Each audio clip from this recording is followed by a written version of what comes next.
घारू report दो mail Maheshwari city reporter जोर news Karachi के इलाके गुलशन हदीद में 2 रोज कबल बुधबज्जत बाजार में स्टॉल लगाने वाले नौजवान जाहिद मेरानी मल्लाह को अफगानी पठानों ने झगड़े के दौरान छुरियों के वार करके कत्ल कर दिया था। कातलों की अदम गिरफ्तारी के खिलाफ शहर घारों में सिविल सोसाइटी सोशल नौजवान इत्तेहाद और शहरियों ने सैयद जहीर हुसैन शाह बुखारी शेख जोखिया गमशाद जोखिया वकार खानियों शौकत मेमन शहराज चांडियों और असगर जोखिया की क़यादत में बड़ी तादाद में प्रेस क्लब घारों के सामने एक एहतजाजी मुजाहरा किया। मुजाहिरीन ने हाथों में बैनर्स और प्ले कार्ड्स उठाकर कातलों की अदम गिरफ्तारी पर नारेबाजी की और जाहिद मेरानी के कातलों को फौरी गिरफ्तार करने का मुतालबा किया। इस मौके पर मुजाहिरीन ने गो अफगानी गो और सिंध से दहशतगर्द अफगानी पठानों को निकालने का मुतालबा करते हुए कहा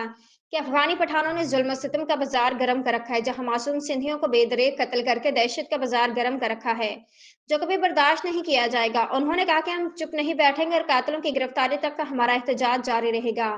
बाद अज़ां मुजाहिरीन ने रैली की सूरत में शहर का गश्त किया और शदीद नारेबाजी करते हुए मेन बस स्टॉप से होते हुए असिस्टेंट कमिश्नर के ऑफिस के सामने पहुंचकर रैली इख्तिताम पजीर हुई।